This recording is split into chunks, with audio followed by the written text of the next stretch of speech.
Hello once again, players of good video games. My name is Nick Pell and this is my review of Persona 5. Now, I have never played a Persona game before this installment in the franchise, so I went into this thing completely fresh. I saw a couple gameplay videos before going into it, and so I knew generally if I even wanted to pick it up. I ended up pre-ordering it, I bought it. I've been playing it pretty much for the last month or so now, and so here is my review of it, 100 hours plus into it, have finished the main story. Let's talk about this thing.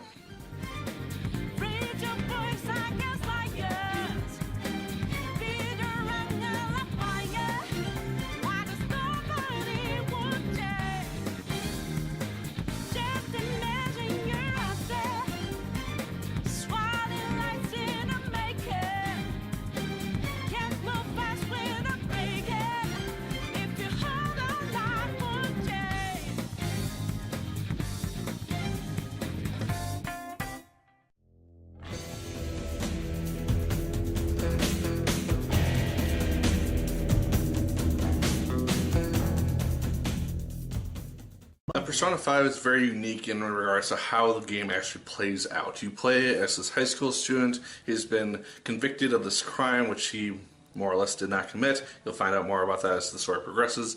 And he ends up on probation in this small area of Japan where he has to live out his probation. And he goes to school, he meets friends, and he basically lives out his life. And then one day you figure out that there's this other world called the Metaverse, and you can activate personas and fight and all this crazy stuff which happens, which can be a lot for somebody going into this thing without really knowing what to expect. I will say that the game opens up very, very excitingly. You get to be put into basically the 40, 60 hour mark, depending on how fast you go through this thing, and you get to see this really big, exciting event take place, which then you have to go backwards in time and then lead up to. And so you really get to get excited about, oh hey, what's going on, how did this event come to play out. Now that said, the story is where I have my first main issues with this game, and that's the fact that it is a very slow moving story, and a lot of it feels like filler. The game is set up on a day system, so you only have a certain amount of time to do certain things within that day itself. It's not timed or anything like Lightning Returns or anything like that, but you can only do a certain amount of activities per day, and so you really have to manage your skills in that regard. I'll talk more about that later. But on days in which there are no story events happening and you have nothing really important to do, you have a plethora of different things that you can choose to accomplish.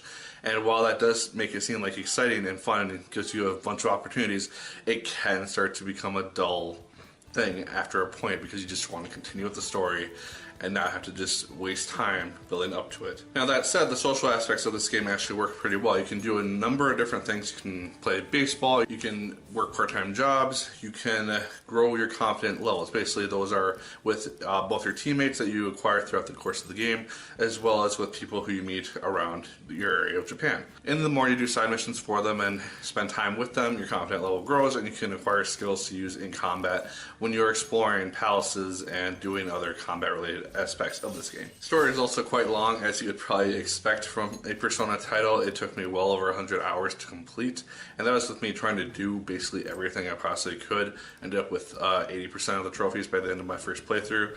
So yeah, it's going to take you a long time if you're following a schedule and whatnot. There's also cutscenes and whatnot as you expect throughout the game. I would have liked to see the main character's voice be utilized a little bit more, because it's used in combat and it's used in anime cutscenes, but it's never really used in regular dialogue while other characters have their voices used plenty of times.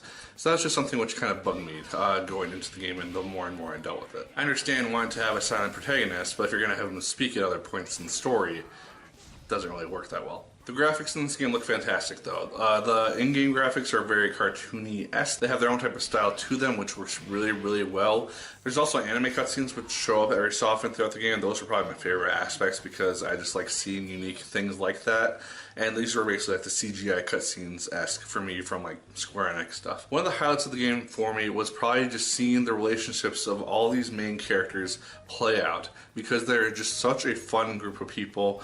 They get along so well, and it's just really fun to see their bonds grow. I found myself laughing a lot of the time during different aspects of the game, different conversations which were happening, and they have just such a good chemistry amongst them that just made the game extremely fun to play, even with some of the slower aspects and some of the slower story elements. Now, in regards to gameplay, it's split into two different aspects. I already talked on the social aspect, more or less. Again, you go around, you do different activities throughout the day to basically stall time until you can get to the next story aspect and go into a palace. One of the main focuses of this game is the fact that there are adults with distorted ideas of reality, and so they develop these palaces or these big external structures which represent how they look upon humanity and those beneath them. The Fan Thieves, who are your group of heroes, have to go into those palaces, take the treasure from the person, and basically change their heart or change their distortion back to a more realistic tone and make them confess their crimes. Pretty much all the combat gameplay is going to be focused right here in this element of the game. And the way that you fight are with various personas which you collect throughout the course of the game. They're kind of like Pokemon to an extent.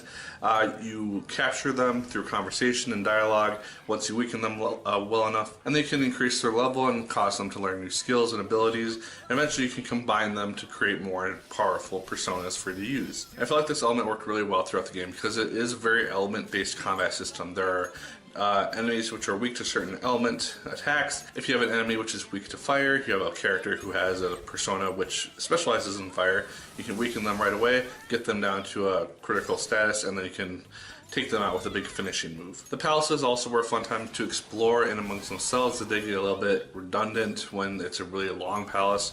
They each have their own unique types of puzzles for you to solve as well, but they did kind of overstay their welcomes a few times, I thought. One of the biggest things that's kind of bugged me throughout the game is the fact that the confidants, the higher you raise their level, or the fact that if you don't even spend any time with a certain person, it's not really going to affect your core gameplay experience that much. It never really flows into the main story dialogue at all, and it really feels like even if you had not talked to these people at all, you just spent your days just sleeping away until the next story aspect, it would not really change anything that much. And while that's fine to an extent, it really makes the use of the confidants kind of pointless overall because it doesn't really become a necessary aspect. I also feel like by the end of the game, by the end of the true ending, there are still some story holes which were left over. Not major things, but just little things which kind of bugged me overall. Music is used really well in this game. There's music playing throughout almost every single part of this game, whether it be some pop song which is playing really quietly in the background, or just orchestral beats which are used really well. I felt like it was all really, really well utilized. So guys, overall, I found that Persona 5 is fantastic. I had my issues with it, but overall, these are really minor things for me. Just having spent almost all my free time on this thing, these are things which I found to just bug me over time. But overall, this game is really, really fun, really, really fantastic. It's easily my top 5 of the year so far, and yeah, I've really, really enjoyed it. If you have not picked this thing up so far, definitely check this thing out, even if you have never touched Persona before. If you're new to the franchise entirely, I still say check this thing out. Maybe try to find a schedule guide or do something of that extent so you're not completely lost, you're not completely unsure of what to do. I know I would have been frustrated if I had been just kind of doing whatever and then realized, oh hey, I could have been spending my time doing this or this and helped me get closer to a trophy or something along those lines. That would have bugged me personally. Up to you how you play games. But guys, those are my thoughts on Persona 5. Definitely check it out if you have the opportunity. If you have played it, did you like it as much as I did? Did you hate it more than I did? Let me know. Like, fair, comment, and subscribe once again if you so choose. I appreciate it immensely. And as always, my people, my name is Nick Pell. And once again, keep on gaming.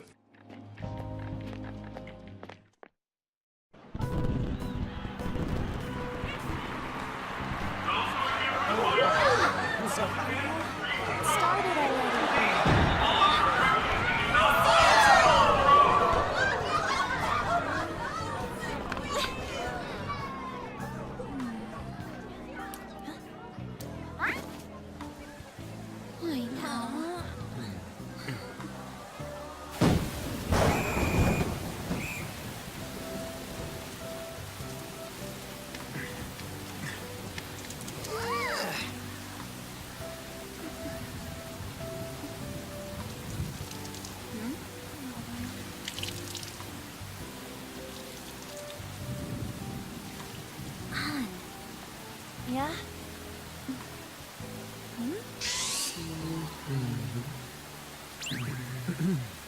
Come on! Looks like you need help. Then why don't you go buy me a towel already, huh?